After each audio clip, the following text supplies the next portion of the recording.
Let me organize my my screen for that. And then I would like to briefly introduce our meeting with the FAO Green Initiative. It can be strange that FAO works on cities, but actually it is for sure very, very important, as most of the consumers are city dwellers, more than 55%, and nowadays, and in 2050 we'll have about 60% of the global population living in a city.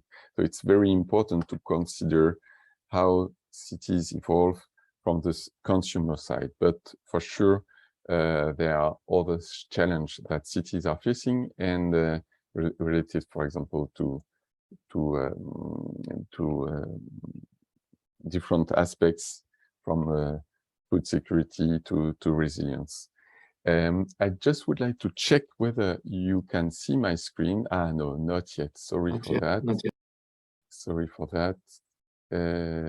This is the one I wanted to share.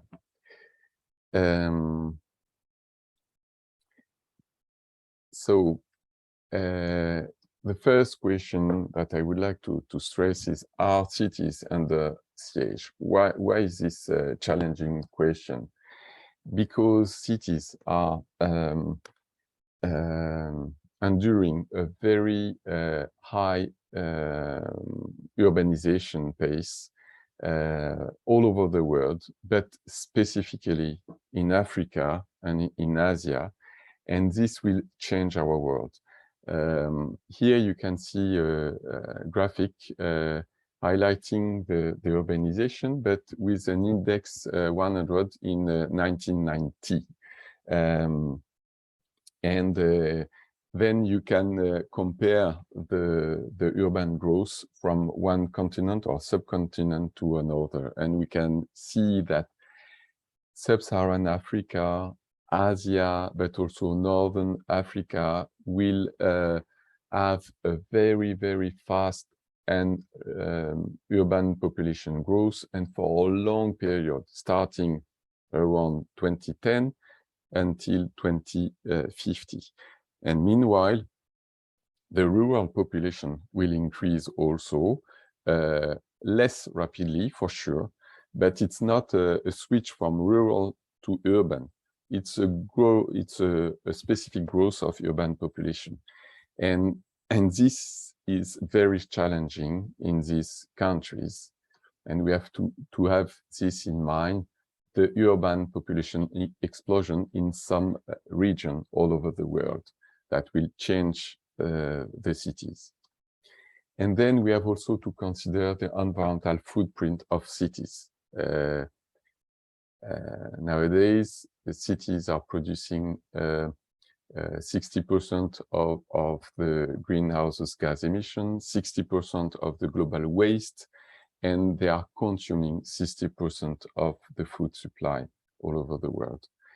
And if this urbanization pace, all those figures will increase, and we have for sure to anticipate needed change to reduce the pressure cities will put on natural resources for their food, but also for all their activities. And then with more people, cities are much more vulnerable, and specifically to climate risks, ranging from flooding to drought and high temperature. And those extreme events will occur, we know, more and more often. And cities have certainly to cope with that, but also to reduce their risk as much as possible. And there are other risks related to economic shocks, because of the COVID pandemic, because of the war in Ukraine. And this is all, of course, very challenging for cities, in particular related to their food supply and the food insecurity and the unsustainable food system we know all over the world are challenging for those growing cities. So they need to anticipate all those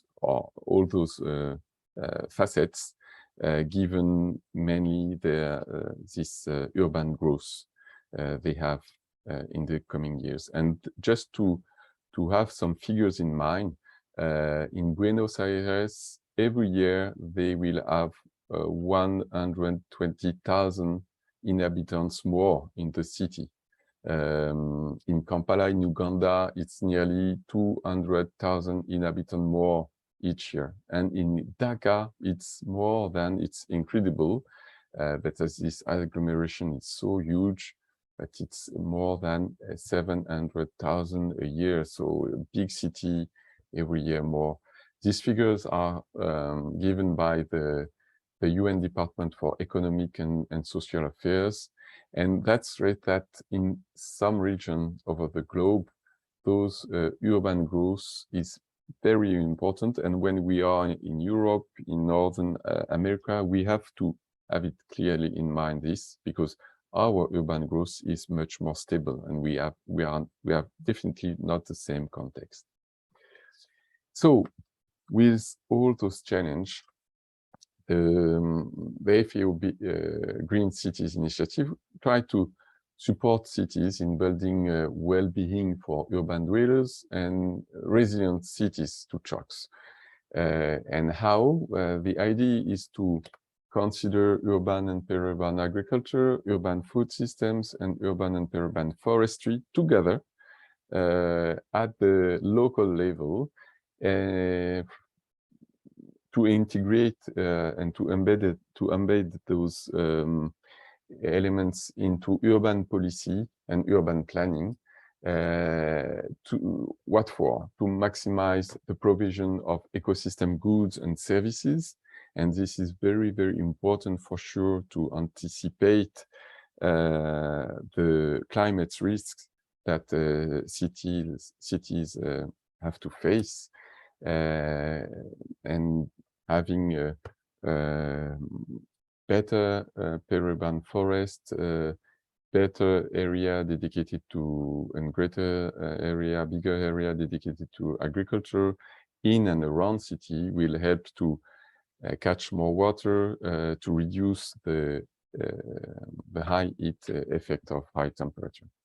But we have, with this initiative, we try also to foster sustainable and climate resilient practices technology to improve local food production and to reduce the impact of food production on the local natural resources. And then the idea is to promote sustainable urban and peri-urban development through inclusive circular economy, taking the opportunity of food waste production and food production to close the loop of nutrients, for example, and on carbon also on the food sector. And for that, the idea is to support local governance, not alone.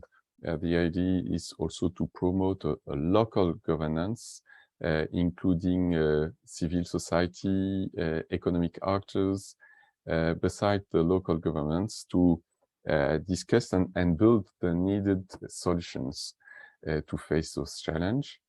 And for that, we encourage cities to adopt system approach, linking together food supply, green space, but also with education, with mobility, with economy for sure. And sorry, Gilles, you have to go quicker because yes. We are a quarter late. Yes, thank you. And then to promote rural and urban synergies together, because cities are not alone. Cities are doing a lot through various networks, and they all are concerned, small, intermediary, and metropolitan cities. And just to conclude my presentation, to flag that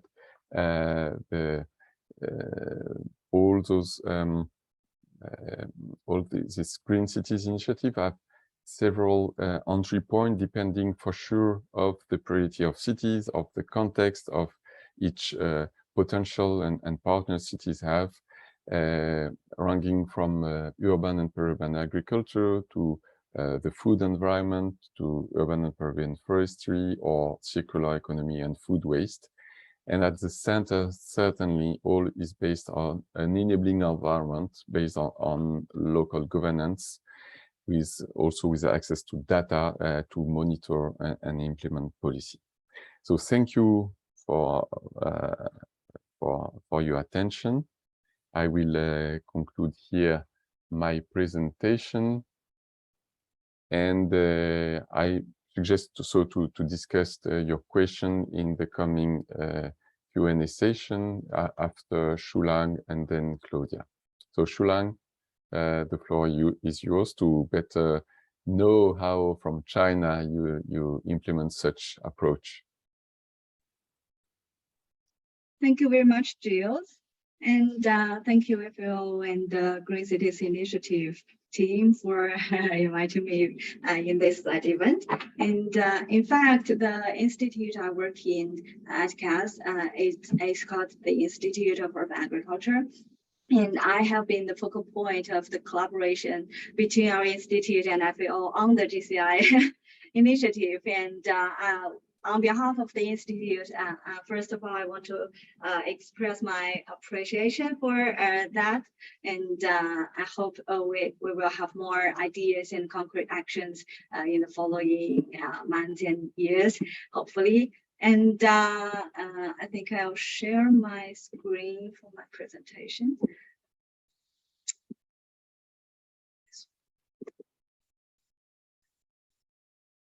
Can you see my screen now? Yes. Perfect. Okay, thank you. So because it's the Workflow Forum, so I may include how our the youth actions are like in Chinese cities in urban agriculture policy and planning. And Shulang, maybe you can put your presentation in slide mode if you want. Yes, I think it is already, so it's not. So, okay, don't care. Go on. Perfect. And I can't see the full screen actually, so I need to.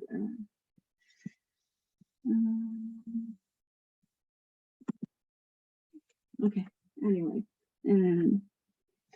So first, I'll give a brief introduction of who we are. We are, as I mentioned just now, we are from the Institute of Urban Agriculture, the Chinese Academy of Agricultural Sciences. And in fact, our institute is established just a few years ago. And yes, it's a young institute and very consistent with the topic today. And we are based in Chengdu, which is a mega city, like with a population more than 20 million people here. So we think it's very worth to research on and advocating some practices here. And the institute is also a main unit of the National Agricultural Science and Technology Center, which is an initiative of the Chengdu government. And the strategies of the institute overall is to grow vertically to maximize the space utilization and to produce efficiently by advancing technologies of farming and to use our urban organic waste circularly. And also we focus on the multiple functions of urban agriculture, for example, through the leisure agriculture. And we have six directions in the research center, and one of them is the urban food policy and planning, and that is the team I work in. And in fact, our team is consisted of members who are all from 1980s and to 1990s. So it's really a young team and with a lot of innovative ideas and brave actions, in fact.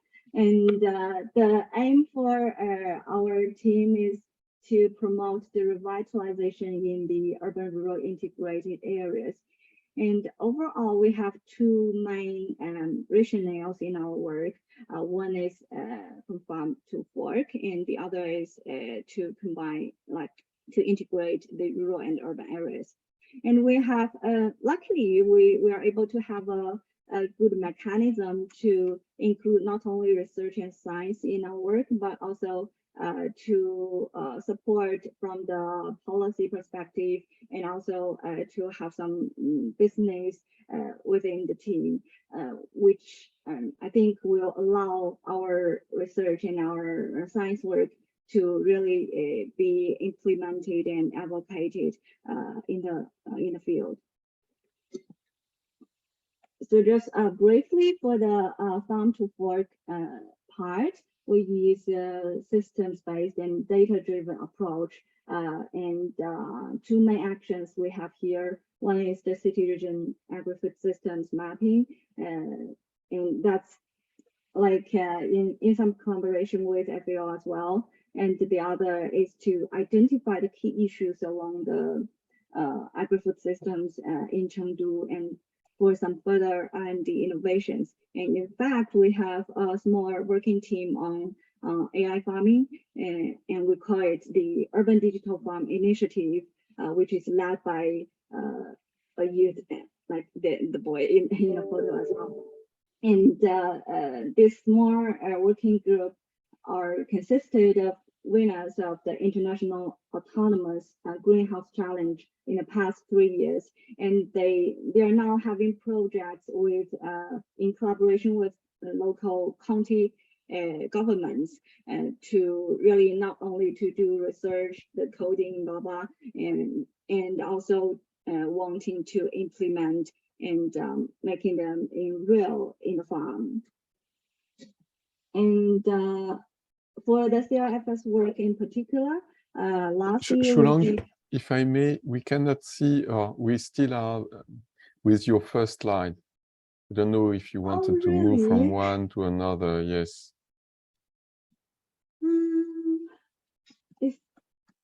So you're still on the first page?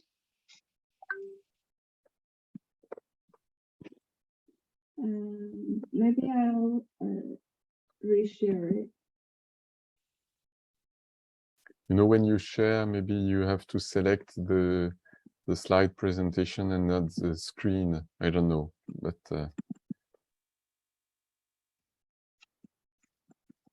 is it moving? Oh.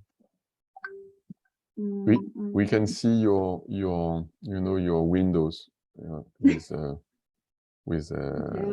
PowerPoint, but not the presentation itself.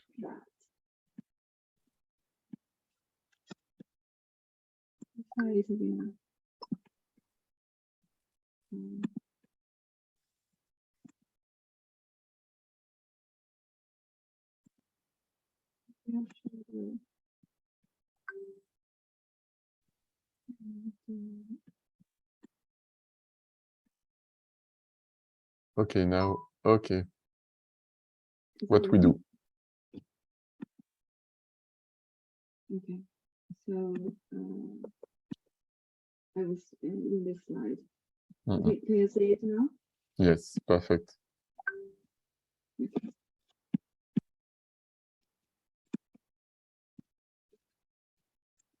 Okay.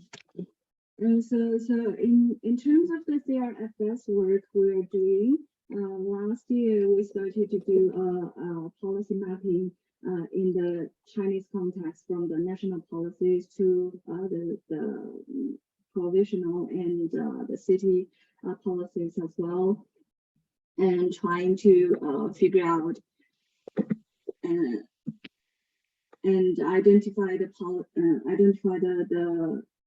goals for the CRFS in Chengdu. And also in the past few years, we've been in collaboration with FBO Guido's team on resilience analysis case study of the local food system to map the stresses and shocks in the past 5 years, and also to identify the local initiatives and whether there's anything needed in the future to improve the resilience and sustainability of the food system. The sound is not good. Sound is very bad. Are you sound is bad? Yes. Are you close to your microphone? Is it working now? Okay. Sorry. And for the rural urban part, we use a kind of spatial-based rationale in our planning projects for the urban and peri-urban agriculture. And basically, we kind of identify the cities into 3 layers from the intra-urban to peri-urban and outskirts, suburban. And for each layers, we do think they should have different strategies in urban agriculture. For example, in intra-urban, we have a concept that to create countryside in the countryside scenario, kind of in the park city. And in this, we do spatial and business model design for intra-urban farms, and also we are exploring community farming and school farming, etc. And for peri-urban areas, we do think the advanced technologies can be should be advocated and implemented in this area on the ground. So we are exploring a lot in coordination mechanism among multi-stakeholders, especially between the researchers and the industry actors, to kind of integrate the industry needs and the research work. And for the suburb areas, we are promoting the modernization of agriculture at the county scale, and there have been many planning projects for modern agriculture for counties in these areas, and we are also supporting seed industry development. And in particular, for the intra-urban areas, we have been doing some more work on intra-urban farm design and services. And we have a small working group working on that. Actually, earlier in this year, there is an international urban greenhouse challenge competition, and like a group of youth as well has joined this competition and won the 4th prize. And for this proposal, we really want to do it also locally. And we are now working on the preparation work on a project called Future Farm Modern Agriculture Park, which is a project of the Longquan government in Chengdu. And the photos above are our kind of actions in community farming and school farming. And in the end, a small ad for the initiative we are preparing recently, and it is funded by the Chinese Academy of Agricultural Sciences. And we wanted to do a kind of research platform to map urban agriculture and food policy and practices across like different cities in the world. And we name it for the moment and 30 mini megacities and metropolitans to make a database for UPA and to do a city net to kind of create a city network and to provide research-based solutions. And for this work, it's still at a very early stage, and we are looking for global partners in this journey. And if you're interested, just contact me. And in the end, I would like to thank you to all our sponsors and collaborators. And thank you for listening. And I'm really sorry for the issues from my side in the presentation. Okay, thank you. You're welcome, Shulang. Thank you very much for this concrete translation from some concept I introduced and the reality of the implementation in your city, and more broadly for the network you are developing on urban agriculture with other cities. And then we can liaise maybe with Claudia from the Future Food Institute, who will present how on those topics you mobilize also youth and act. Thank you, Claudia. Yeah. For you. Thank you very much. I'm very proud to be here. Thanks, Gilles, for all your work and commitment. And thanks to all the speakers. So I'm going to share my screen in order to share with you some thoughts and ideas that I have on this issue, that is one of those I'm working mostly with. And for sure not alone. I'm the head of institutional relations and global strategic partnerships of the Future Food Institute, and the premise that I think is absolutely needed before starting talking is the premise related to young people, young talents. So I have chosen one of the best young innovators that I have met in my life. That is the 91 years old Ennio Morricone, il maestro, the master, as we say in Italian. Why Ennio Morricone? Because he basically gave me the inspiration of the difference between young people and not very much young people like me, for instance. And the difference is the experience. So he used to say that in order to innovate and in order to keep watching the world with the proper curiosity that keep us young, we need to forget the experience. We need to forget, again in Italian, il mestiere. That means the craft, the expertise. So we need to abandon the prejudice that our experience gave us in order to really be powerful. And that's the spirit how I work with young talents, and I work a lot with together with the Future Food Institute, but even with FAO, with many organizations.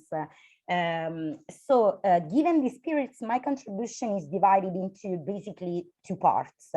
How we can transform the inspiration, and all of the speakers, Gilles included, gave us the inspiration about the cities of the future and the future of urban food systems, transforming the inspiration into action. That's the reason I'm here, to tell you which is the best practices that as a Future Food Institute we basically are implemented.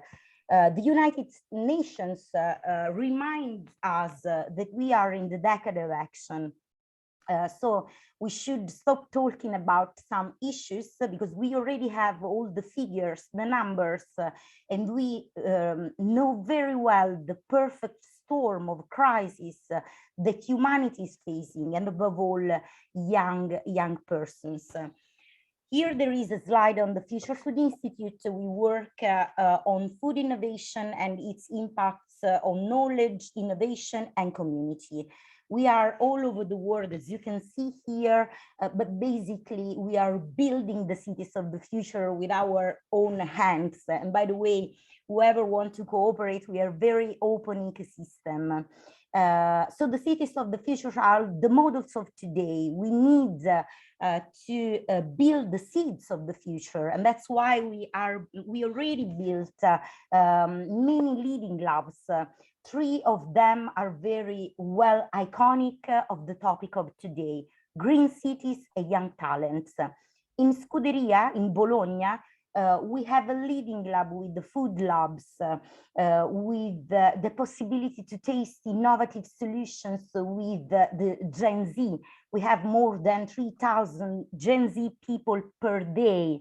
So by the way, we really wait for you in Italy, in Bologna. Gilles, you are in Rome, so we definitely wait for you. And then we have the Paideia campus that is in the south of Italy, completely different. It's a tiny rural village in Campania region, and we founded a Paideia campus on integral ecology. We work with young talents and we work with FAO a lot, and in particular with the FAO e-learning academy led by Cristina Petracchi.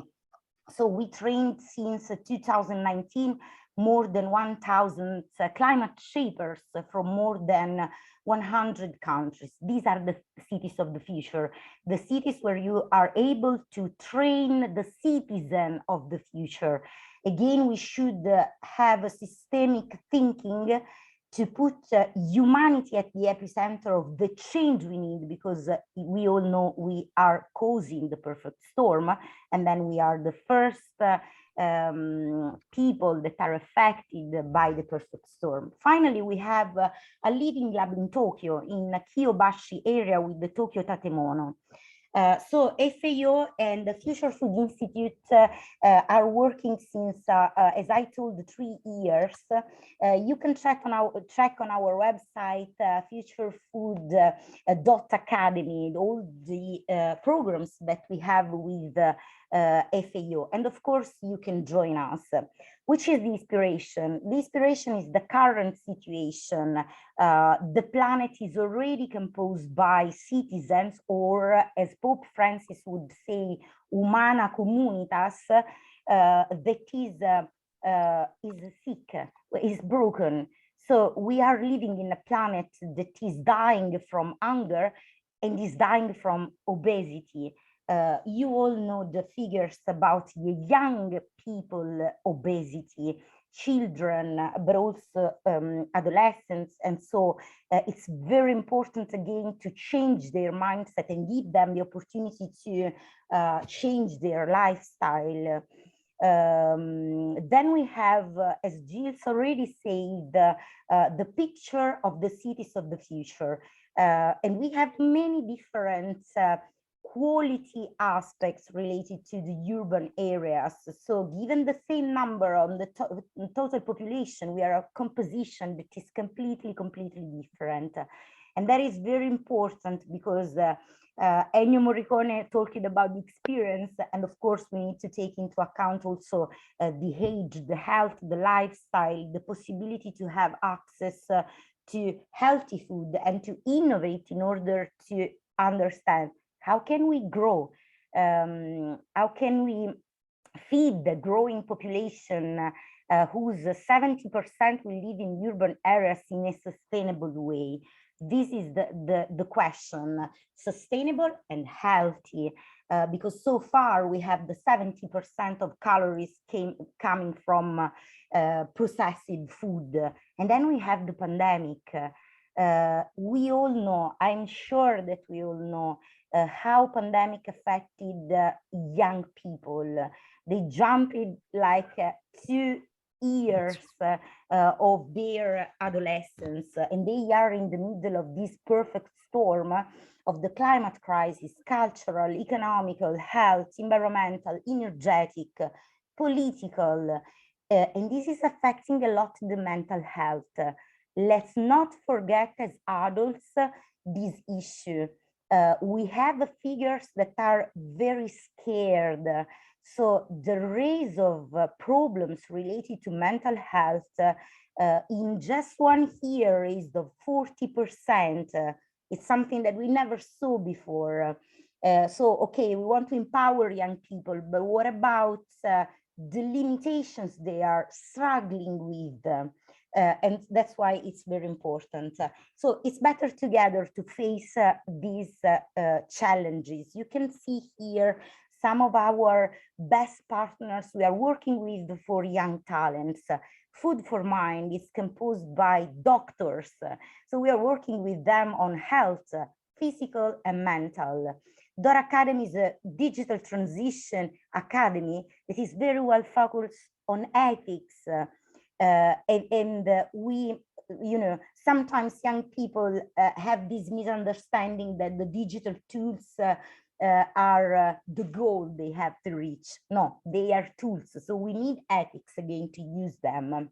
And to express themselves, of course, their thoughts, their feeling, Change for Planet. Aurora is a training project for under 21 young talents. Youth Climate Leaders Network, the National Association for Innovation in Italy. So we together, and of course also together with FAO, with the United Nations, with all of you, we can have the seeds of the future and build the cities of the future for the young talents. Which are the examples we are giving as a Future Food Institute? I'm rushing a little bit on these slides because I'm very scared of the male voice that tell us that we are late. So solutions, we have boot camps with FAO. On the cities of the future, on regenerative kitchen, regenerative agriculture, on climate smart ocean, regenerative farms. These are the topics of our digital academy, but also of the boot camps in presence. And here you can see what we have built with FAO so far in the past 3 years. Pollica, the tiny rural village I was describing to you. This is Pollica. We are in a castle of 1,200 in front of the sea, in the middle of Mediterranean diet culture of Parmenide, Melisso, Zenone, of the Eleatic school, because to be young, we need many, many years and awareness of the story and culture. Knowledge, community, and innovation are the main pillars. Again, best practices. We have a digital academy with the Dot Academy, youth and digital transition for a sustainable future. Do not forget the ethic part that sometimes young people just forget. WEFs of Mediterranean, so youth people for the future. They are recollecting plastic from the beach, from the sea, and they are using 3D printers to create art crafts handmade by themselves. They are meeting the nature, the beekeepers, the farmers, and they are using the digital tools, the artificial intelligence, the Internet of Things to create new languages to interact with the old values that we really want to keep feeding. And that's the integral ecology model. So we have in the epicenter of this new model of sustainable development, far from talking about SDGs, we are doing something that embody all the 17 goals in Pollica. So we have the political dimension, the Food for Earth, that by the way is the title of a book, 2 books we published with FAO, human regeneration, social, cultural, economical. This is the holistic approach we need to put into the cities. And that's why we have the Regenerative Academy, and we are working at a European level with the Cities 2030. That is a European project with 40 organizations. Again, young talents are the epicenter of our living labs, and so our European projects, as well as it happens in the Kiyobashi Living Lab in Tokyo. These are the faces and the voices of the future according to us. These are the food and digital influencers from Africa.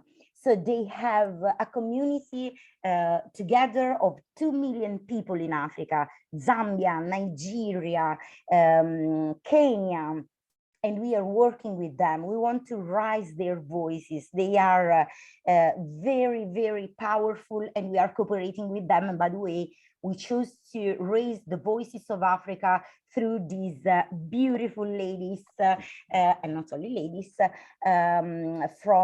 for the World Food Day on Instagram channels, because we really want to speak the same language of young people with, let's say, the possibility to give back opportunities and raise their voices. I feel Claudia? Yeah, I finished. You have, yes, okay. In the COP27. Thanks. You're very welcome. On November the 8th, we will be on Sharm el-Sheikh in the Italian pavilion of the Ministry of Ecological Transition for an event on what? On the cities of the future, on green cities. Thank you so much. Thank you, Claudia. I just react on the chat, flagging that I would like to be younger and to join your living labs. Of course you can. Morricone was 91, so you can join us if you forget the experience. And thank you for merging from heritage to digital tools in order to, with this holistic approach also, and this holistic vision to help young people to reshape our future food. Sorry, thank you. Thank you. We have been very, very long I have been very long to introduce this meeting and to present, to make my presentation, and then we are running after time. But I think it is worth to have a Q&A session at the moment of 5 minutes for any clarification, any further details that you would like to have in order to from Shulong, from Claudia, or from right side, in order to better understand our purpose and our words, and maybe to link together. It could be a question or comments. So let's take some minutes all together. So if you want to raise your hand, to unmute yourself. There was just a first question, Jill, from Aisha. To Shulong, to know, what is the most challenging part of the activities in China, and she responds directly, but perhaps you want to take the floor again, Shulong, to explain your challenges. Yeah, thank you. I think and difficulties are everywhere, especially for youth, because you always have limited resources and limited attention from the society and from the fund sponsors, etc.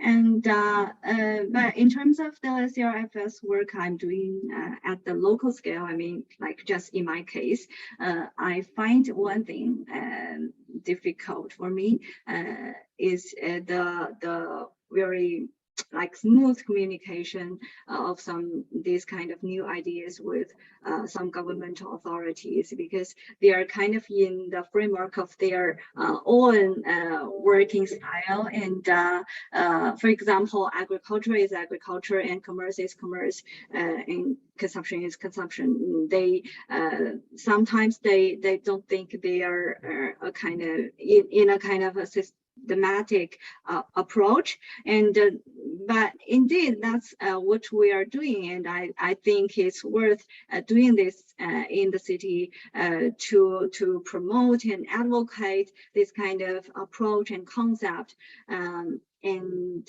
to try to educate and in many ways to align it with the current priorities, and to implement this approach and contribute to the local food system sustainability. And gradually we do have some projects for our team's research work, so that's a very good sign. And also we have found from the Chinese Academy of agricultural sciences, and also in some collaboration and communication with FAO, which is all very good good things for us to continue our work. And I do believe this concept and this kind of new approaches will be prevailing someday in China. Yes. Another question Thank is you.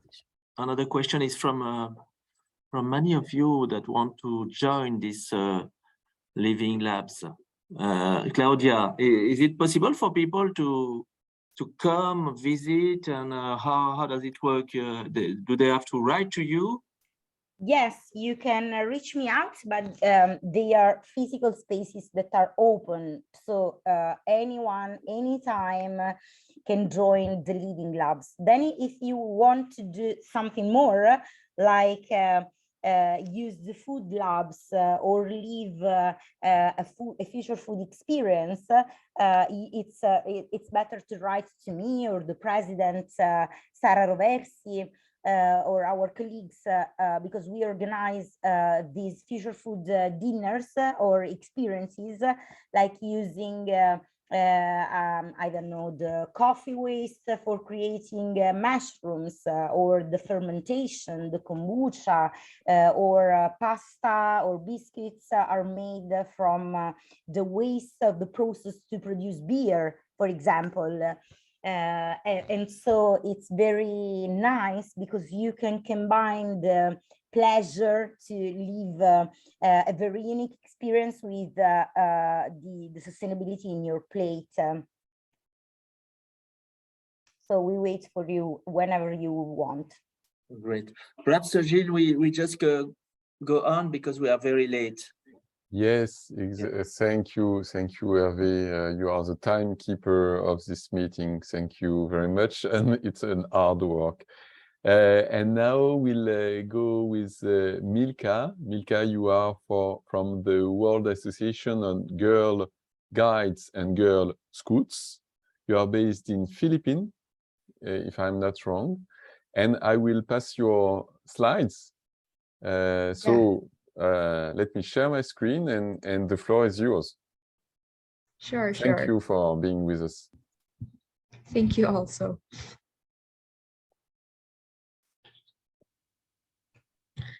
Good evening from the Philippines, everyone. Welcome to the meeting room, to this very engaging yet informative discussion today. On behalf of Ms. Elisha Jaika Chua, a 17-year-old girl power nutrition advocacy champion, WAG's representative, I'm going to read her statement for this event. Unfortunately, she has got a cough and tonsillitis, so she cannot speak right now. Despite that, know that she is here with us, listening to all of us. So later on, if you have questions, feel free to message her via her email address. First things first, I am Milka Jane Camisoria, also her fellow youth leader and WAG's representative of the Act for Food, Act for Change campaign, and also a girl power nutrition advocacy champion here in the Philippines. So let us start this comprehensive presentation that our panelist Jaika has prepared. Let me read the statement that she wrote. Learn with me. As we are about to change nutrition diets and behavior among young people in the Philippines, is it okay to have the next slide, please? Sorry. Thank you. The table of contents are as follows. Number 1, situation here in the Philippines. Number 2, girl power nutrition. Number 3, what we do. Number 4, goals in the long run. Number 5, what more do we need to do? And number 6, lastly, youth can. These are the topics that we're going to talk about before we proceed to situation analysis. Let me read this quotation first. The foods you choose make a difference. You are what you eat. So feel free to raise your thoughts about this quote in the chat box, and our panel, Jaika Chua, will be reading it now. And later on, you will realize how important it is to be wise with what we eat to contribute to the betterment of food systems in various cities. Next slide, please. Now here's the situation about nutrition in the Philippines. The Philippines is grappling with severe malnutrition with high prevalence of wasting, stunting, micronutrient deficiencies, and overweight among children and women. Poor infant child feeding is indicated by an increase in stunting from medium prevalence 17% in children ages 6 to 11 months to a very high prevalence 36% aged in children aged 12 to 23 months. In 2019, 33% of children under age of 5 years old, 4 million children are stunted and unlikely to reach their full mental and physical potential, and obesity rates of adults have nearly doubled over the last two decades, up to 31%, contributing significantly to public health problems. Next slide, please. Since we already identified the problems, we're also proud to introduce the Girl Power Nutrition Program. The Girl Power Nutrition Program, next slide, please. What is GPN all about? Next slide, please. Our Girl Power Nutrition Program supports girls to learn. Girls learn about good nutrition, take action. Girls take action in their communities and speak out.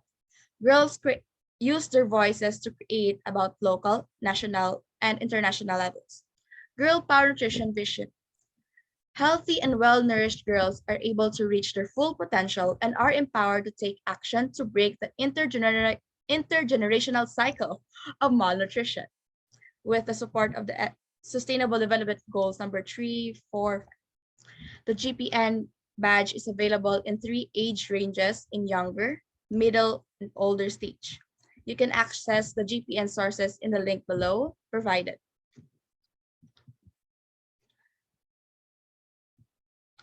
What about us? Who are the advocacy champions?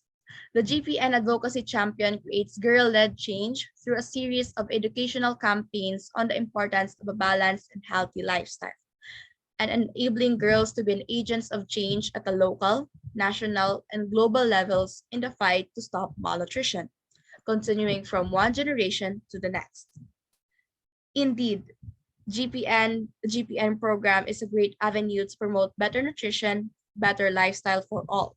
And at this juncture, presenting here the past programs and activities that we did inside the GPN program that reached thousands of people in the Philippines, especially young women and girls. First, the GPN project launch, which is showed in the screen. It is a GPN 2.0 project launch that was held last year. Next slide, please.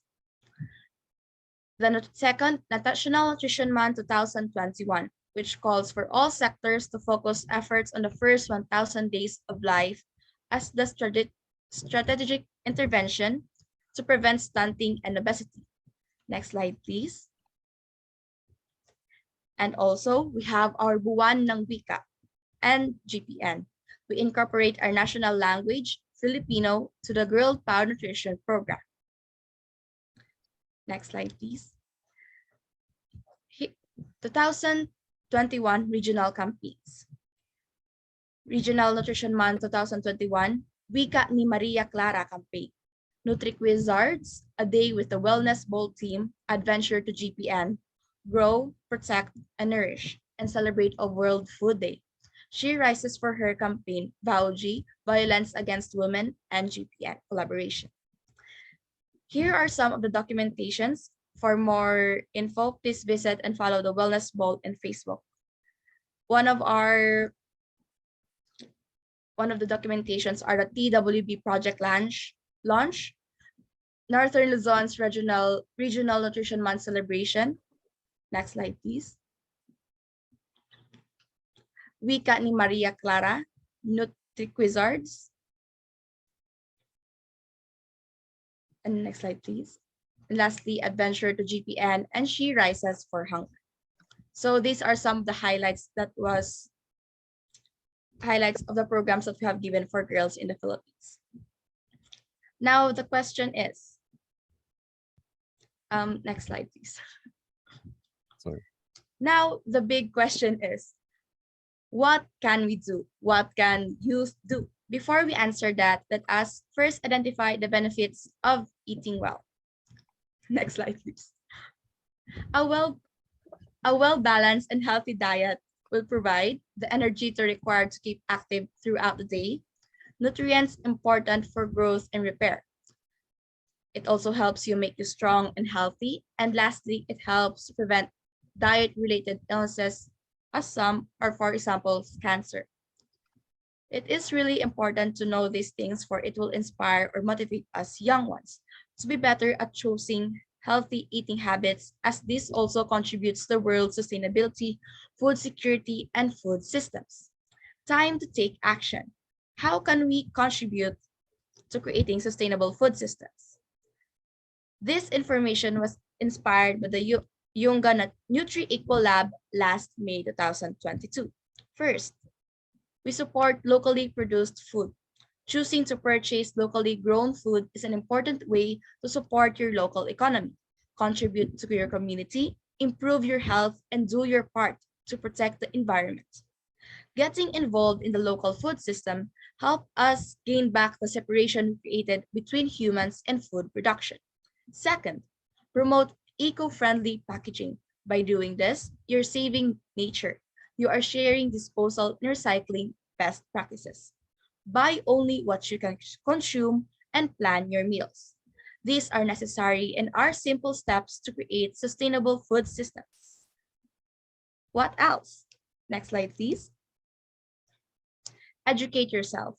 It is very important to educate yourself to be aware of what to eat, what to do with consumed food, and what to do with leftovers.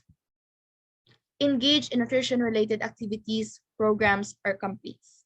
Engaging yourself in an event like this will not only benefit you by learning from the members of the panelists, but also how you can further take action, or how you can effectively advocate your cases, especially on nutrition, eating habits, and behaviors. Talk it out, share your voice, and spread the word. Simply have a conversation with a friend, peer, or your family to connect with them and learn from each other. By doing this, you are spreading the word, the campaign, and telling your audience to have a healthy eating habit and lifestyle. Practice healthy lifestyle or living and empowered to join us in taking action. Of course, that is the last step to take action. Apply all your learnings from step 1 as much as possible. Encourage, empower, and inspire others to join us in this advocacy. Empowerment is a must. We must verbalize and we must fight our cause and create a ripple effect of empowerment. When equal opportunities are given to men and women, the impact is multiplied, thereby having a ripple effect. Before I end, Elisha Jaika would also like to include a topic on Pinggang Pinoy, as shown in the screen.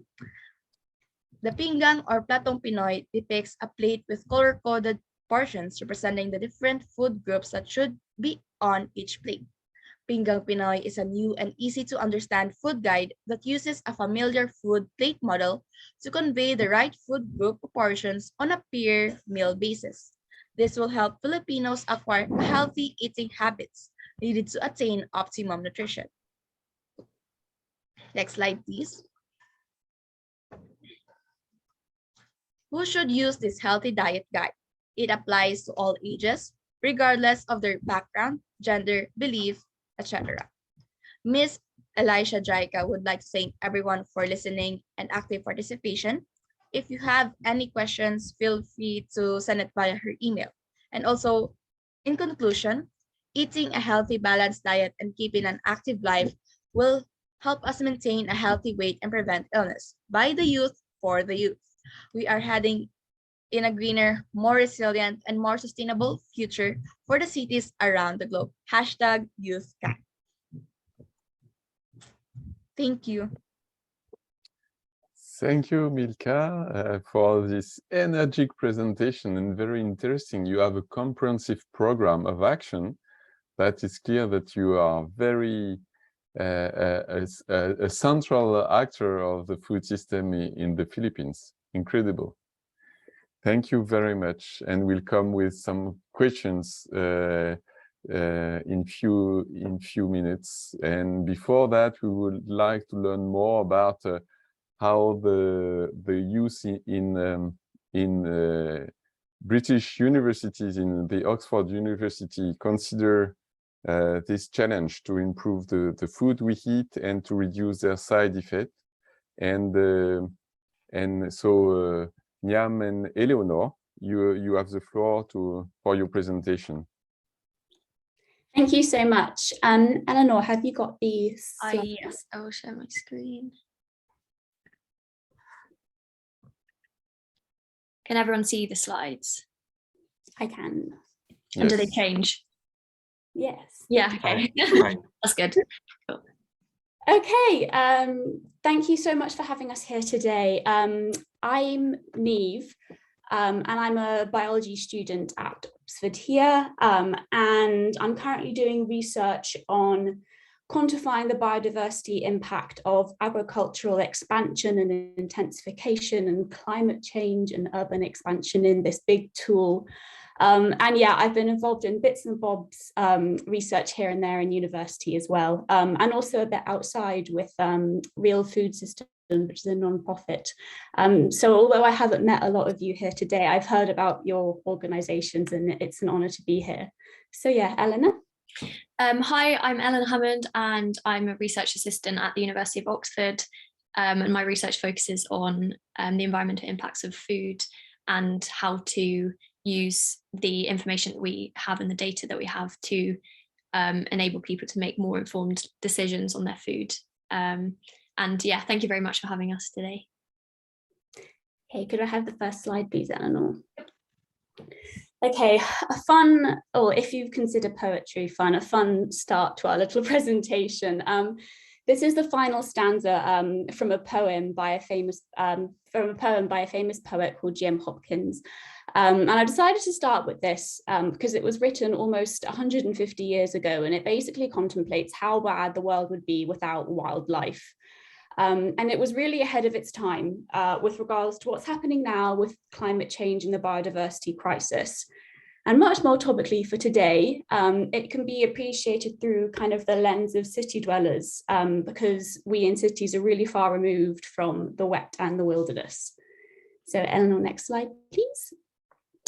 So yeah, as has been discussed already, it's really hard when you're in a city to kind of conceptualize your environmental impact, your environmental impact on the planet and all of its species. In Oxford, for example, there are opportunities to kind of have allotments and grow things in your own garden, but not everyone has access to this sort of green space, and especially youth, as we are often students or workers in flats.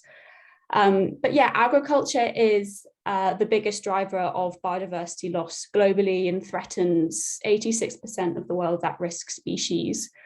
So how can youth in cities kind of do their part to address this horrible scenario? And we basically chose canteens because canteens are kind of a halfway point between university students in cities and their impact on the environment. So if you act through them, they can kind of be a medium for change. And it only takes a quick glance at the plant-based milk section in the supermarket to see how much consumer-driven change can help the planet and stuff. So yeah, next slide, please. So yes, to address the disconnect nowadays between public perception and the reality behind the food that ends up on our plates. In my first year here, I made a little handbook for my university canteen that basically took sales data and converted that into the canteen's environmental impact in terms of greenhouse gas emissions, water use, land use and pollution and everything. And basically from that designed hierarchical interventions that the canteen could use to reduce their impact quantitatively so that we could really track our progress towards biodiversity net gain, for example. And I'm going to pass the floor over to Eleanor in a little bit to talk about how that's been scaled up. because that was done about 2 years ago now. And I think the note that I'll leave my half of the presentation on is that since I wrote this little report for my canteen, in Oxford at least, it's been scaled up quite a lot. Other canteens kind of wanted their own handbook to kind of look at their impact. And that is kind of smoothly where Eleanor comes in, where she's kind of been scaling up the project to make it more accessible to lots of different canteens in the city. So with that, I'll pass the floor over to her. Yeah, so since I've been at Oxford, I've been trying to scale up this process. So converting the calculations and analyses from the college food reports into automated calculations and algorithms to essentially automate the process, to try and develop this into an easy to use tool. So the thinking behind this is that this would allow canteens to do this analysis much quicker, much more cost effective, and also allow them to do it multiple times so they can track their progress. So the figure on the right outlines the general framework that Neve's work and my work is following. So first, it's important to understand the baseline food environmental impact. So as Neve said, different metrics that this could be measured in. So carbon emissions, land use, water use, biodiversity impact, and estimated biodiversity impact using species area relationships, water pollution, and other metrics, so that the caterer can, the canteen can understand what the biggest drivers of their food related environmental impacts are and what those look like to start with, and then set smart targets so that they're measurable and within a specific time frame for their impacts, their food related impacts in terms of carbon emissions and biodiversity, but potentially other metrics as well. And then working out different ways to, different cumulative actions that could sum to meeting these targets over time. So these could be based on diet swaps, but also trying to switch to more sustainable supply chains, and then also compensatory actions after the kind of impacts from the food consumption have happened. So maybe dealing with food waste more efficiently, and then also thinking about mitigating actions and proactive conservation actions, either locally or globally, at the sort of end of the framework. And yeah, so this is what I've been doing.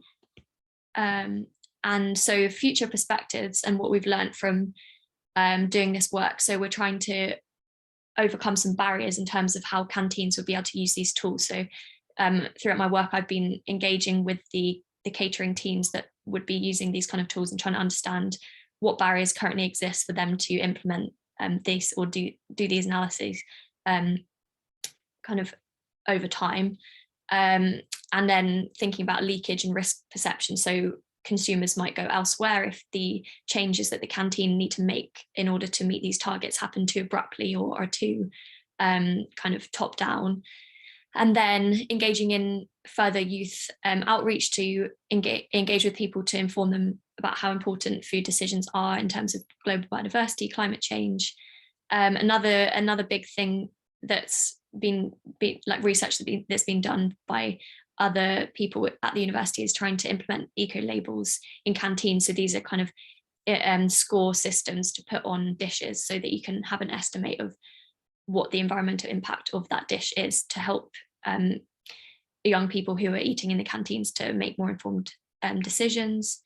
And then there's the Nature Positive Universities Network. So Emily Stott, who's, I think she's on this call, she manages this. So this is a collaboration between UNEP and the University of Oxford. And it's a network, and there's people from around 500 universities in the network. And these universities, there's pledges coming in from different universities around the world to commit to carrying out 4 steps for understanding their impacts on global biodiversity. So baselining their impacts, setting targets, understanding actions to reduce these targets, and reporting. And this encompasses food, but also other activities that the university engages with. And there's Nature Positive Student Ambassadors Network of around 75 global students. So Nature Positive Universities is encouraging students in the different universities in their network to undertake this kind of research for their institutions, so that their own canteens can work out how to understand their food-related environmental impacts, but also how to kind of communicate this to their consumers. And we're hoping that we're able to develop tools like the one we're trying to describe today, that we're trying to develop to support these universities and students to do these calculations. And so this is a way for young people to potentially get involved or make a difference in their canteens.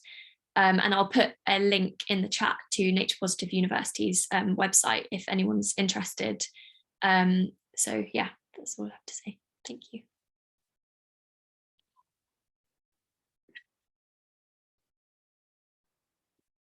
Thank you so much, Eleonore and Nyam, for this very interesting also presentation and concrete action through this all those data available, this tool available for caterers and consumers to make their choice and to better understand the environmental impact of their food supply and their food consumption. Very, very, very interesting also, and that meet some of the points of the true cost of food, for sure.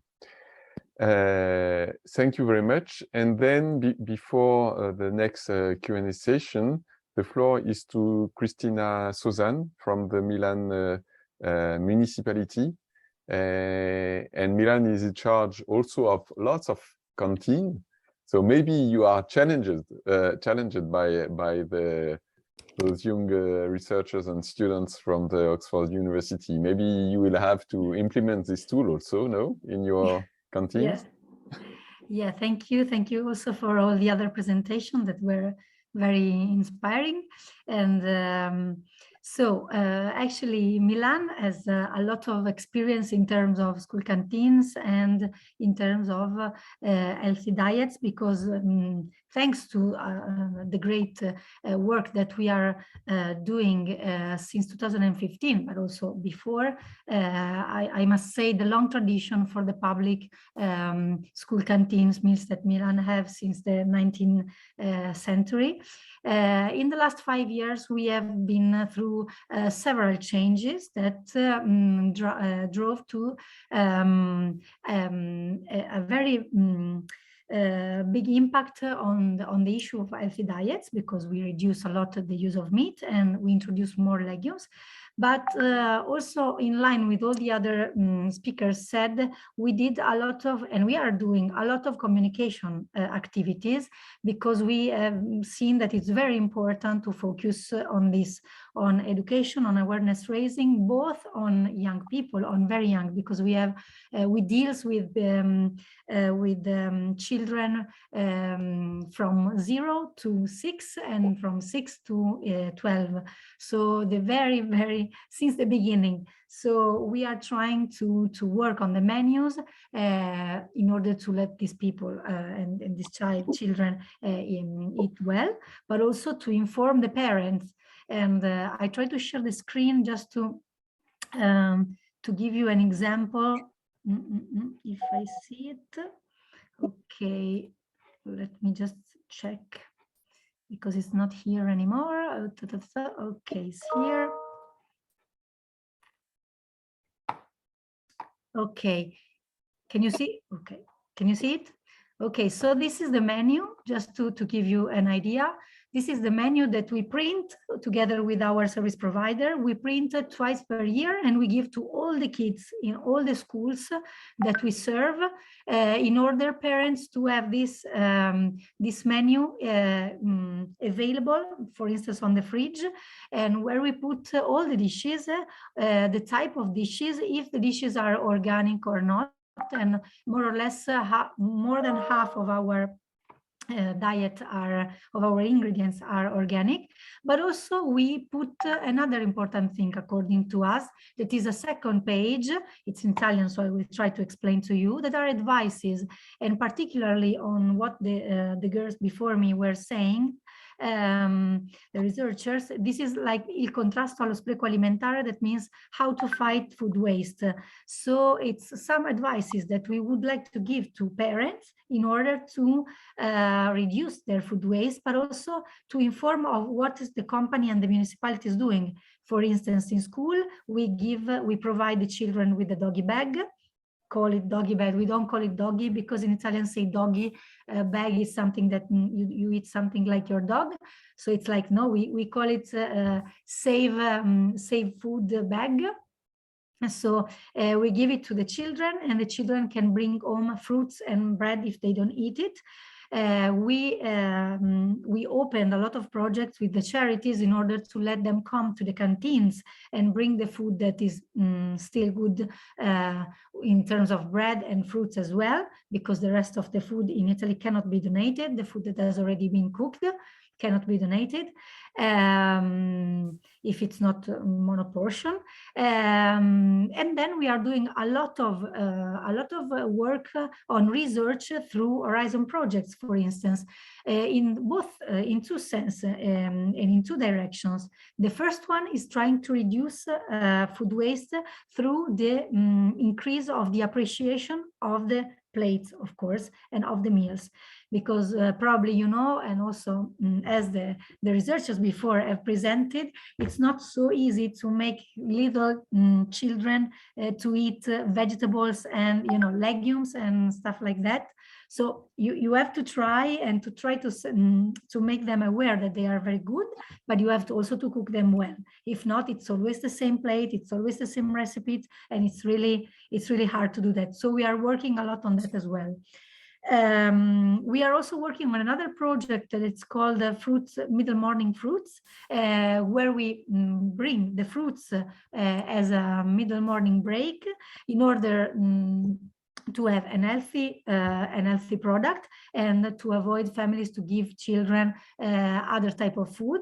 And also because with food, if the kids eat food, they arrive at the meal with a lot of more hungry, and they eat more, and the waste is less. So this is what we observed. And then we don't serve the fruit at the end of the meal, so the fruit doesn't go to waste.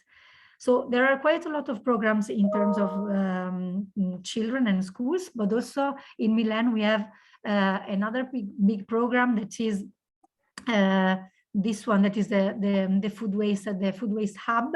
So we actually have 5 food waste hubs in the city of Milan, where we collect food waste from supermarkets with the help of charities. So we have, as I said, 5 hubs around the city. And we have a lot of charities that are working with us through a very positive, I should say, network and cooperation system, where they manage the food that arrives there, they select the food, and then through other networks of charity, they distribute the food to the people directly. So it's also another thing that is, I think it's important. The people is not queuing for having the food. The food is brought at home or in the place where they can, come and pick it up. So we are trying also through this program to raise awareness also on supermarkets and big stores, in order to make them more aware on, the dates, the expiry dates, the way they use and they conserve food, and also trying to make with them some training on, be more responsible also in donation. And we also give them incentives, because if restaurants or private sector donate food, they can access to an incentive in the reduction of the tax for the waste, of the waste tax. So I could talk for hours, but these are the main ideas. Just one thing, because it's related to the guidelines also that the university researchers presented before. Also in Milan, we tried to involve, actually we involved a lot of universities from Milan. We made an analysis of their catering system, and we tried to put in a book that we will issue in the next weeks, some guidelines for the healthier and more sustainable catering system Also, according to the Cool Food Pledge initiative, that is also monitoring, for instance, our school canteen system and how good we are in reducing our GHG emission through the changes in the menu. So these are some of the action that we are doing in Milan. Thank you very much, Christina, for this interesting also presentation and very concrete. From a city perspective, you have also to act to provide some services for vulnerable people, for the school canteen, and it's very, very interesting to have this clearly in mind. So we have another Q&A session. We are very late and we apologize for that. Maybe for the next speakers, but I don't know if Flavien is here. Maybe not, I haven't seen him, but so maybe we'll jump to Aissatou directly. But could be nice, and then we'll have, then if we start with Aissatou directly, Tess and Jonathan will come just after, and we'll have a last Q&A session at the end of the meeting. Maybe we'll be late with 5 to 10 minutes after 2, but let's jump to the possible questions you have around the table to Milka, Niam, Eleonore, and Christina. On the chat, there's no questions, more remarks on information given by our colleagues. Something I want to ask, if it's possible, Gilles, to our colleagues from Oxford University. They said that they are going to the COP 15 in Montreal to talk about that, the nature positive initiative universities. So can they explain how they imagine what will be the outcome of this pledge at this very event of the COP? You know, do they are looking for support, finance for projects? Can they explain a little bit, Emily, please, and Eleanor? Hi, I'm happy to answer that question. I guess I'm no more than Eleanor. So this is a broader, what we're announcing at COP is our broader Nature Positive Universities program. So it's not only food, but it's asking universities to make a pledge for all of their operations and supply chains to address the impacts on nature. So currently the event at COP is really just a kind of announcement of our founding group of universities. So we have from now until then to encourage any links you have at universities to sign up and ask the Vice Chancellor or the sort of senior management to make this pledge or engage with us if they have any questions. So it involves 4 steps. They don't have to have done anything already, but it's a pledge to look at their baseline of their impacts, set smart targets, carry out actions to meet these targets, and report back each year on their progress to reaching this nature positive, so that on balance, their impacts on nature are positive. Yeah, I don't know if you need anything else, feel free to contact us directly. We haven't quite decided the event. I think it will be part of the UN Decade on Ecosystem Restoration Day, I think 15th or 16th of December. Excellent. Interesting. Another questions? Perhaps I have another question if nobody, and to the Milano. In fact, this policy of Milano links to the canteens, etc. Is it taking its origin from the Milano Pact? Well, yes. it's not taking origin, but actually they developed together at the same time, because after the expo, we did two main actions. So the first one was at local level with the definition of a local food policy with 5 priorities. And one of these was reducing food waste. And at the same time, we also developed the Milan Urban Food Policy Pact. It started with 100 mayors, and now they are 250.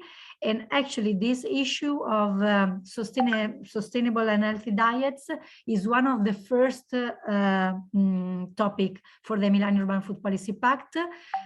We just finished our meeting in Rio de Janeiro, as you probably know, because you were one of the partners. And we have seen that the practices sent for the Milan Pact Awards have grown a lot for the sustainable and healthy diets, but also for food waste, because a lot of cities are also now starting to work on food waste and make a connection with food waste, agriculture, producing compost, more circular economy projects, but also to avoid poverty and to increase the amount of food that they can collect and then give to vulnerable families. So these two categories are probably the most important for the Milan Urban Food Policy Pact. So if you want any information, there is the website. Excellent. So there's a question for you also from Etienne, who wants to collaborate with Milano on the chat. Etienne, you can perhaps take the floor. Okay. Hi, everyone. I would like to know if you can hear me clearly. Yes. Okay. I'm in a very busy place, so I'm sorry. I would have to leave my camera off. So my name is Etienne Essien. I am from Nigeria. I run Sector Green. It's a company that is focused on sustainable agricultural processes. So what we do is that we try to create campaigns on curbing food waste and food loss along the food chain, as well as we run a farm, a black soldier fly larva production farm, where we process food waste into black soldier fly as an alternative protein for animal feed production.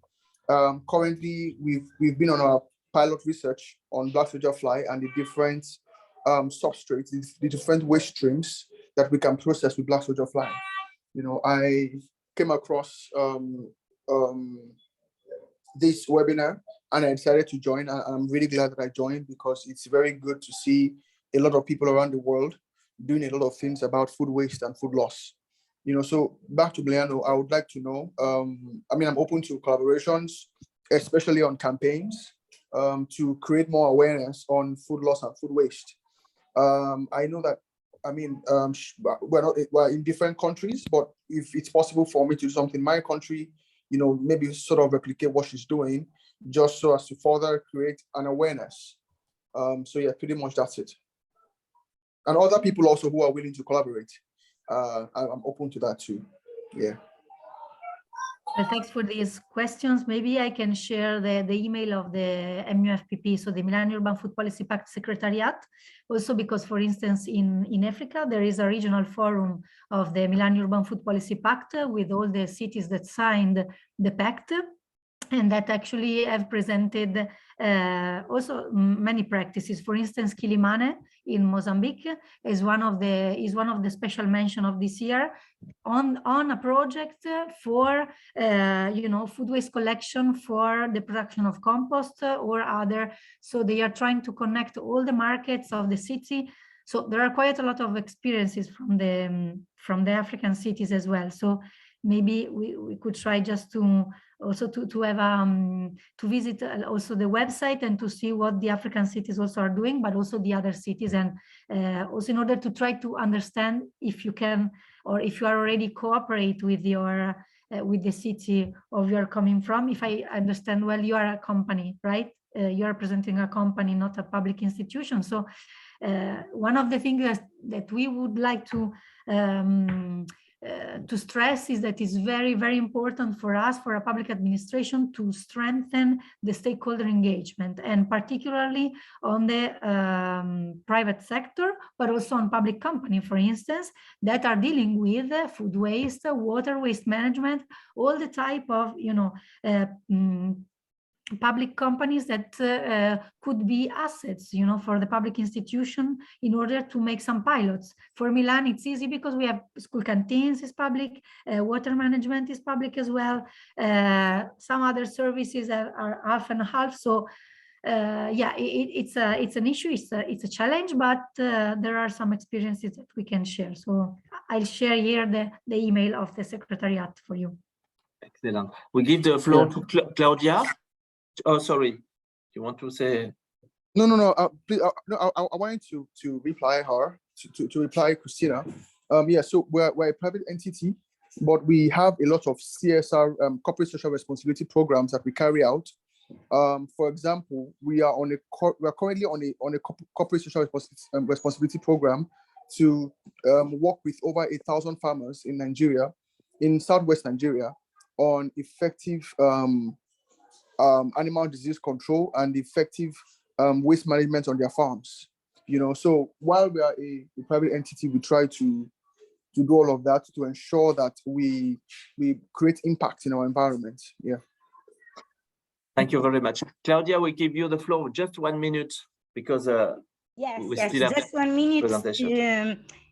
So I was adopted by Milano. I live in Milano. So congratulations to Cristina and the municipality for the amazing work they are doing. Milano was awarded by the Prince William's Herzog Prize for the food waste. And Future Food Institute is part of this European project in Milano that is Open Agri, a peri-agriculture project that allows to feed the population in a sustainable way. On top of that, we have Massimo Bottura, that is an ambassador of the UN, a very popular chef that is working for the social impact with his refettorio of Food for Soul. So I just wanted to underline that the complexity of the city of Milano is very well embraced by municipality and its ecosystem we are part of, and we wait for you to be part of. Thanks. Thank you. We continue. Gilles. Yes, thank you, Claudia, and thank you all for those comments. Sorry to cut the Q&A because we could have much to say and to discuss with all those experiences from Philippines to England to Italy. But we would like now to give the floor to Aissatou from Dakar for the FAO Regional Office for West Africa to discuss and to present some works on solar energy and food systems. Oh, thank you, Jill. Thank you, everyone, for your presentation. Can you hear me right now? Perfect. Thank you very much. So I will first share my screen. And if we can count on the last speakers for 5 minutes presentation, could be very nice. Sorry for that. All right, we will try to rush the presentations. So first of all, thank you, everyone, for being here. So today, my name is Aissatou. As presented, I'm a solar energy engineer intern at FAO Sub-Regional Office for West Africa. Today, I will discuss about the solar innovation as a sustainable solution young people must harness. So first, I will explain about the potential of solar energy. Did you know that the amount of solar energy reaching the Earth, which is 1.37 kilowatt per square meter, when 100% converted, can cover the world's annual energy consumption in only 1 hour? So on your right, you have the world solar potential map, and we can see that the potential is here in Africa. So next, I will talk about the types of energy, and I will try to do it as simple as possible so that people not majoring in solar energy can understand. So from solar energy can be derived 3 types of energy: the light energy, the photovoltaic energy, and the thermal energy. There are several technologies applicable in each case, and the merits of the light technologies is that they have simple design and require no energy conversion. In contrary with the photovoltaic, the solar panels you may already know, and the heat technology. However, the advantage with the solar panels is that the research and development to reduce the system cost is still ongoing. The common point is that they are kind to the environment. They provide energy security. However, they are all weather dependent. So next we will talk about innovation and green technologies available to contribute to the Green Cities Action Program of the FAO. So we will start with the food production. We have the example here of a simple solar irrigation system that for crop production in urban areas. I'm sorry, I will just drive my pointer here. And in these technologies, we have the mobile solar panels and water pumps in Kenya. So here we have also the hydroponic and vertical farming with solar energy for water and fertilizer and use of light necessary for the plant. It's also possible to use solar energy in agriculture machinery, solar water pumping, or fertilizers spraying. So next, about the food waste management, several composting technologies are developed in urban areas. Some use only the solar heat, like this one, and some combined, like here, solar panels and solar collectors. So also, we have another technique that have been mentioned by Mr. Eshen, the black soldier flies. So for the farming process of the black soldier flies, we have the need of controlling the light intensity, the temperature, the moisture. So in all of these cases, solar energy can be used to cover the energy need of the fly farm. Concerning wastewater management, in addition to the existing technologies, we can use distillation phenomena, which requires the solar heat. In this system, wastewater pass through this box and end up treated at the outlet.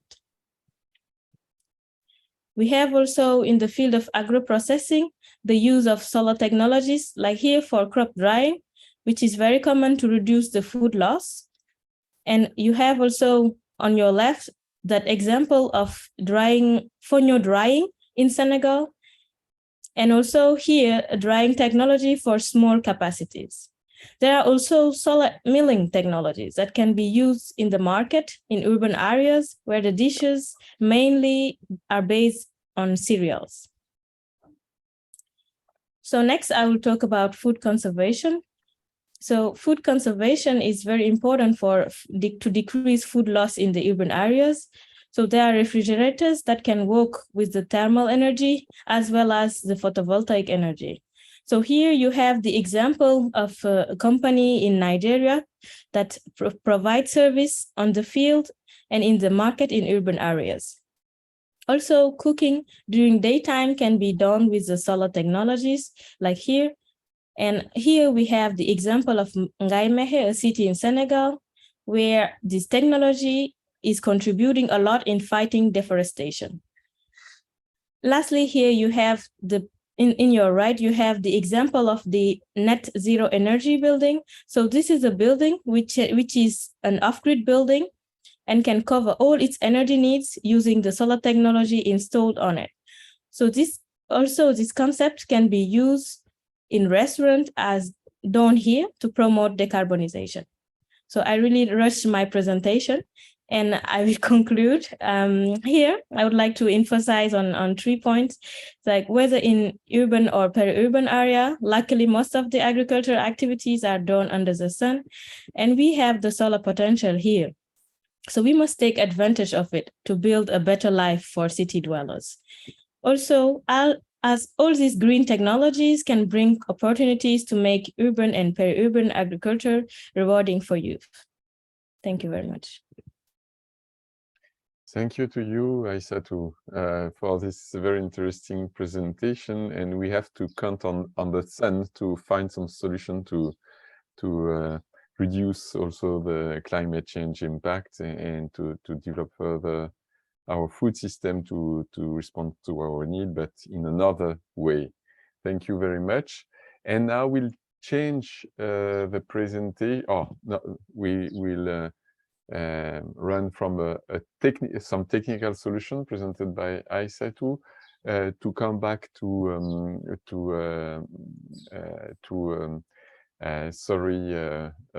awareness raising and advocacy with Thais Ayton. And Thais Ayton, I think that you you are part of the organizer of the World Food Forum, if I am not mistaken, and you will present some youth-led initiative across Europe.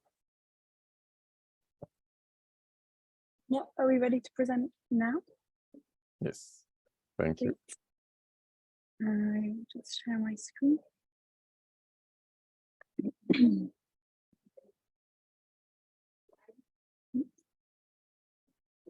Can you see it now? Not yet. Okay. Maybe you have to select the screen. Yes. There we go. Yes, perfect. Hi, everybody. Yes, thank you for the introduction, Phil. My name is Tess Ayton. I study plant science at the University of Manchester, but I'm working at the moment at Kew Gardens in London, where I am researching drought tolerance in palms and yam crops. And alongside my studies, I work for a food systems consultancy, trying to make urban food systems more sustainable, specifically in food, retail, and logistics. And I'm also a focal point of the World Food Forum, the WFF, as I'll call it in this presentation. So all week we've been rushing around organising the youth assemblies that have taken place this week at the World Food Forum flagship event in Rome. And yesterday we presented those findings to the DG and the chief economist of the FAO. So what is the World Food Forum? Well, it was launched last year. It's an independent, youth-led global network of partners facilitated by the FAO. And it aims to empower young people to actively shape agri-food systems as a contribution towards the sustainable development goals. It aligns with the outcomes of the 2021 UN Food Systems Summit, acting as the major youth platform in global food governance, and serves as a global think tank that fosters youth-led innovations in science and technology. So today I will showcase 4 youth initiatives from across Europe. I mean, we've already seen some incredible youth initiatives in this session, but I'll just add a few more to really highlight how young people are already driving positive change across the continent's food system, and why collaborating with and investing in youth is essential if we want to accelerate the transformation in our food system. So let's start where it all begins, food production.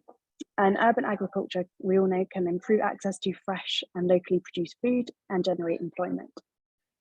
But it often goes beyond this. It's an excellent way for communities in towns and cities to connect with each other, their environments, and to learn about nutrition and food cultivation. I want to highlight a youth project in Portugal run by the Equaço cooperative in the town of Amarante. Since its creation in 2006 by a group of grassroots fair trade organisations, the cooperative has coordinated dozens of projects. And this year, its Urban Garden Youth Exchange involved 30 participants from across Europe. And the main goal was to support the creation of the town's future urban garden by constructing food and garden waste recycling facilities that you can see in the pictures here. And these facilities will provide a sustainable source of natural fertilizer in the years ahead. I'll be quick. Oops. Secondly, let's look at food distribution, specifically the issue of so-called last mile delivery. And that's the final link in the supply chain, transporting foodstuffs from a hub to their ultimate destination, whether that's a business or a home. The problem is that delivery points may be miles apart and the actual delivery loads are usually small.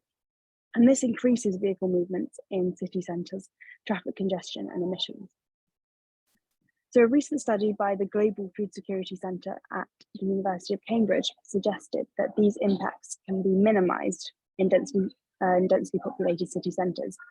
Nonetheless, making last mile delivery sustainable will be an increasing problem as urban populations rise. And this is the problem that Food Logica is aiming to solve. So Food Logica was founded in Amsterdam by Jessica and Francesca after they left university.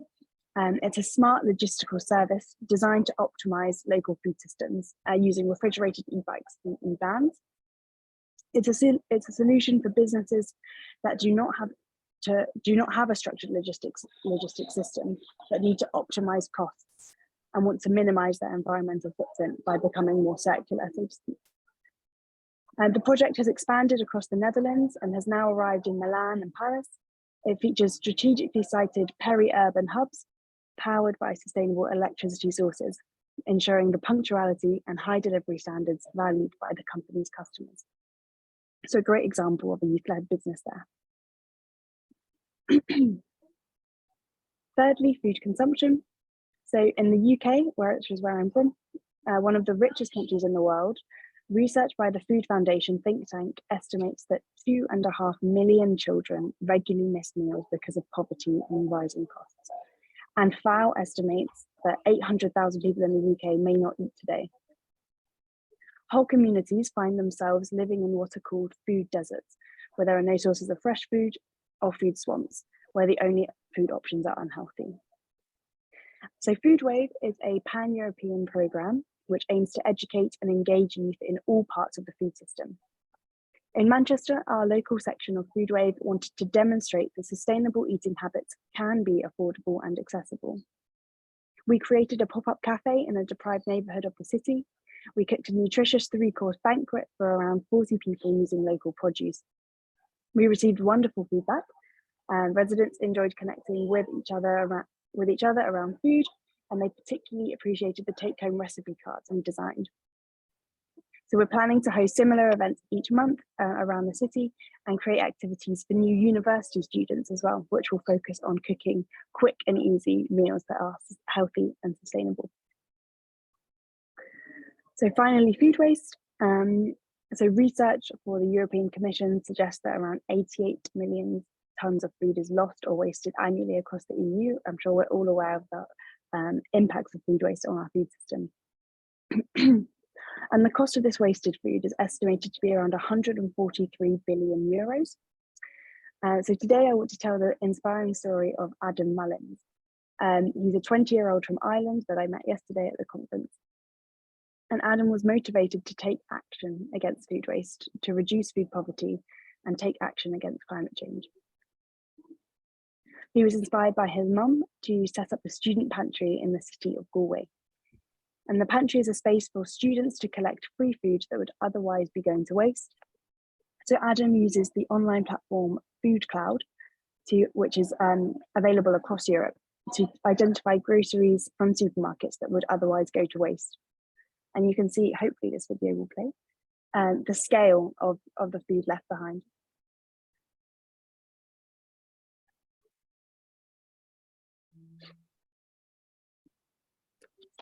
So that's just some of the fresh vegetables that was collected in one collection. So Adam and his friends drive across the city centre 3 times a week to collect these items. And in just 12 weeks, he estimates that the pantry's work has reduced carbon emissions by 16,000 tonnes of CO2 equivalent. Over the next few weeks, he expected to have the capacity to serve between 1,000 and 3,000 students every week. A really amazing youth initiative. So you can see, young people are already having positive impacts on the problems of the food system through actions at local, national, and international levels. Across the world, we are challenged by unprecedented problems, and we need to be open-minded to develop effective solutions. Young people can be leaders, activists, and sustainable entrepreneurs. Our impact is limited, however, because of a lack of systemic approaches and slow implementation of innovative solutions. Youth can bring creativity, optimism, and unique experiences to the table. And meaningful youth engagement increases the sense of ownership and attachment for young people in the community, helping to drive innovative solutions. We hope we can help you to solve the world's food problems. Together, this event, we hope, will create an opportunity for future learning, inspiration, innovation, and collaboration. And by involving and working with youth at events like this, so thank you very much for the invitation, we can strengthen our ability to collaborate, negotiate, and problem solve. And that will enable youth to become better leaders for the future. So to summarize, in order to accelerate and expand these youth initiatives, we encourage you to listen to us, hear us, and work with us. Trust us with your resources, open doors and networks, and we will not let you down. Thank you. Thank you, Tess. Thank you very much. And even if you think that some actions are limited regarding their scope, they are very inspiring, and I'm sure that they are excellent driver for change, also for the parents, no, and for the families. So one action maybe covers many people's and invite them to change their behavior. Thank you very much. We are very late, and I'm pleased to give the floor to Jonathan from the World Scout Bureau. But Jonathan, I'm very sorry. Could you try to reduce your speech to the main points you would like to share with us before we can conclude our session? And thanks to Tess' words, I just would like to share that we'll try to share the emails and the presentation and the link to the record in order to maybe to facilitate some liaison between you. So Jonathan, the floor is yours. Yeah, sorry, I'm having trouble sharing my screen. Would you mind? It doesn't seem to be working.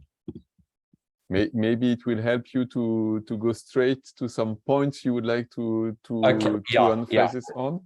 Yeah, no, in that case, then I'll get going. Thanks, Maxine. I see Maxine's sharing it. Yeah, so hello, everyone. For those who don't know me, I am Jonathan Pienaar. I am one of the Africa Regional Youth Representatives for the World Organization of the Scout Movement. I'm part of the Environment and Sustainability team, and our advocacy efforts are sort of are aimed at amplifying youth voices on issues relating to climate change, responsible consumption, clean energy, and sustainable development. I've lived in Johannesburg most of my life, and Joburg is reputedly the world's largest urban man-made forest. As you can see there on the slide, as I speak, the jacaranda trees are all in bloom, and it just reminds us the number of trees within the city. Growing up over the years, I've seen the impact of rapidly expanding cities without adequate supporting infrastructure. Here in Joburg and other parts of South Africa, we are currently impacted by severe water shortages and blackouts due to huge demands on the respective grids.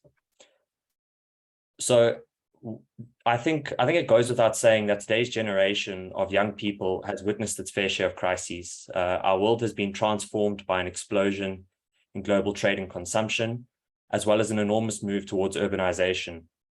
We are seeing massive rural-urban migration, a growing global population, corruption, and territorial conflicts. Evidence in the latest food security report from the World Bank highlights that climate change continues to place increased pressure on traditional farming practices, which results in poor crop yield. As young people, we are part of the world's largest generation in history, with Africa dubbed the world's youngest continent.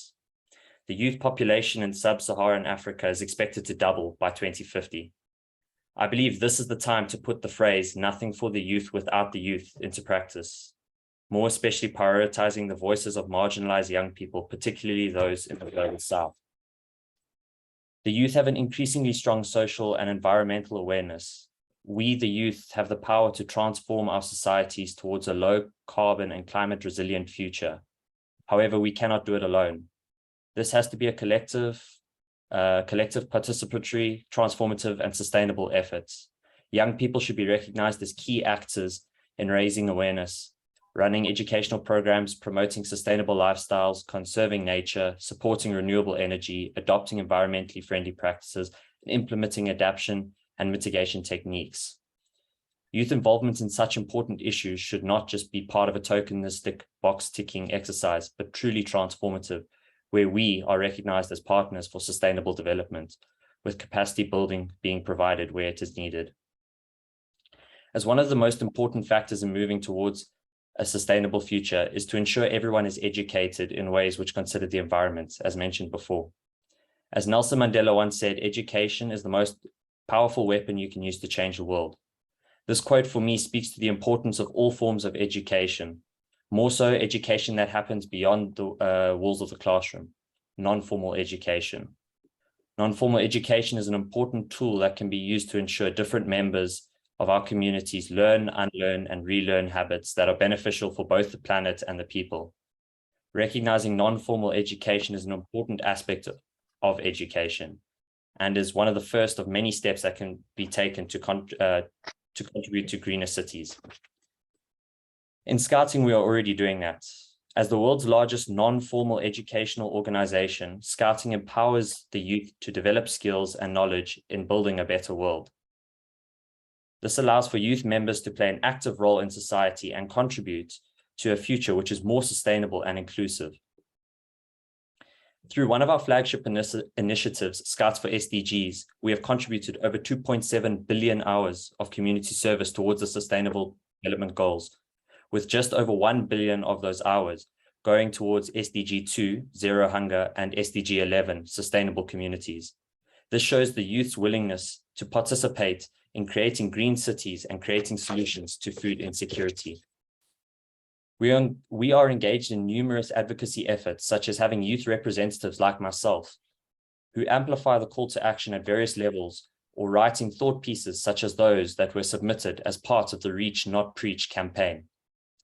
Other examples can be drawn from the Scouts in the Philippines practicing urban agriculture, or Scouts in Fiji who made their backyard gardens and inspired the community to follow suit, or Scouts in Sri Lanka who work on sustainable ways of growing food at their local school by planting trees, or Connor Huey, a Scout from the United States of America who is training the next generation of change makers through an exchange program between the Washington State and Spain.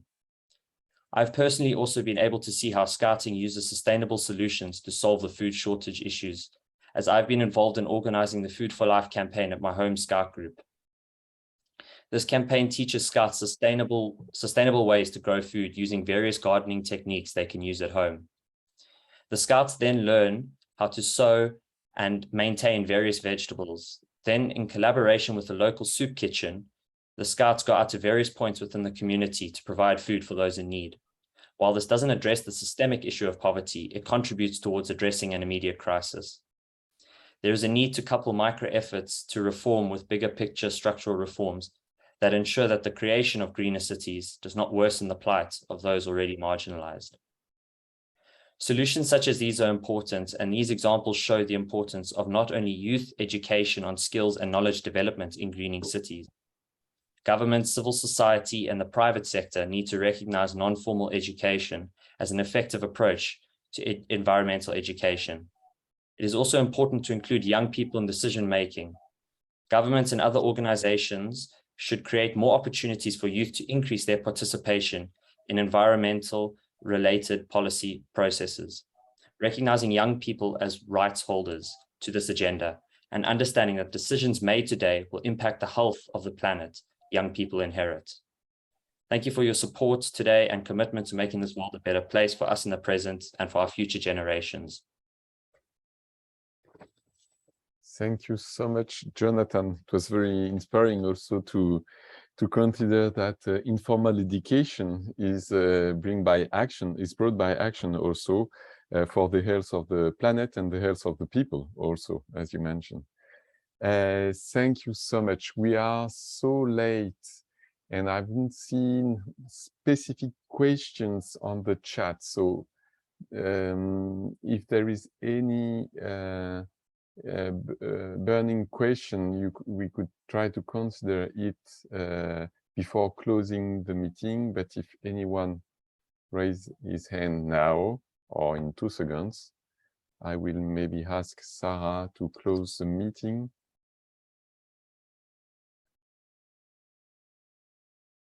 If you are here, Sarah. Yes, I'm here and I'm happy to take over. I was just waiting if there is an urgent question, but it seems like there is not. So yeah, also hello from my side. And first of all, get well soon to Alasia. I have the same problem. Also, I caught a cold, so I hope my voice will stay with me throughout the closing of the session. And I feel like now would be the time to say it is my honor to speak, but actually I want to say it is my honor to listen to you, and it was my honor to stay with you here now and to have learned from you. And it is great to hear from so many bright young minds who have understood that the issues around food systems cannot be put into boxes, because we would need a box as big as the whole planet in the end to allow for a systemic approach. And in the seemingly gloomy situation that we are in yet, when the current challenges such as food insecurity, the effects of war, unhealthy diets, and climate not only knock at our doors, but actually are halfway into our living rooms, it is sometimes easy to lose hope. And this session was one of those when I really regained a lot of inspiration and hope from you and your presentations. And I think this also showed a really nice way forward. And to push forward, I would like to highlight 4 cornerstones that I have been hearing throughout your presentations and also through the discussions. And the first one is about making connections. And first of all, to overcome the urban and rural divide, such as mentioned by Niam, for example, because in the end it's artificial and it's an illusion. We need to understand that we're not disconnected, but actually highly dependent on each other. But connection also means to team up with policymakers, with communities, NGOs, farmers, and consumers to reach a holistic approach. And I think Tess has showed us a wonderful example of how people from across borders, from across backgrounds can be brought together in order to achieve that. And I also think that today's event actually has been a great event to connect people. And I've been very happy to see in the chat that people were actually reaching out to one another and making those connections live as we were speaking. Connection also means to get more people in our team. And this means that those people who join the fight, they need to make informed decisions. That involves communication, education, and information. And I think campaigns such as the ones highlighted by Christina are very strong on that to show how communication can be tailored. But also Jonathan was highlighting this in Joburg. And connection finally also includes to close the circle from the production through the food retailing and consumption towards the waste.